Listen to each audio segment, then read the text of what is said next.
पुरातन छात्र संसद समावेश अनुष्ठित कटक जिला निशंकोली शिक्षा मंडल अधीन लाल बहादुर सरकारी उच्च विद्यालय बोरीकंठाଠାରେ विद्यालय परिसर में 17/5/2026 एक पुरातन छात्र संसद समावेश अनुष्ठित हो जाइछि।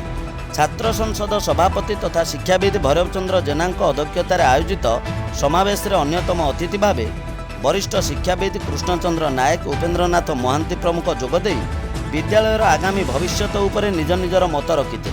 शिक्षक लक्ष्मीनारायण बराळ स्वागत भाषण देउथिबा बेले मायाधर लेंका गत सप्ताह छात्र संसद आनुकूल्य अनुष्ठित होइथिबा क्रीड़ा शिक्षक सनातन साहूंक अवसरकालीन उत्सव में आय व्ययर हिसाब रखिथिले और अन्यमानक मध्यरे पुरातन छात्र अक्षय कुमार मादली, प्रदीप्त कुमार महांती, अमिताभ महापात्र, परिचालना कमिटी सभापति मनोरंजन बराळ, शिक्षक किशोर चंद्र बेहेरा, भक्तवत्सल स्वाई, सहदेव दास, नवकिशोर महांती प्रमुख जोगदे विद्यालयर विभिन्न समस्या और तार समाधान उपरे आलोकपात करथिले।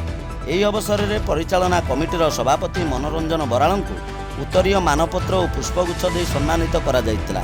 परिशेष में छात्र संसदर कार्यकारी सभापति प्रदीप्त कुमार महांती आमंत्रित अतिथि मानू और पुरातन छात्र संसदर सभ्य मानू धन्यवाद अर्पण करथिले। कटक निशंकोली Amitabh Mahapatra report news A7।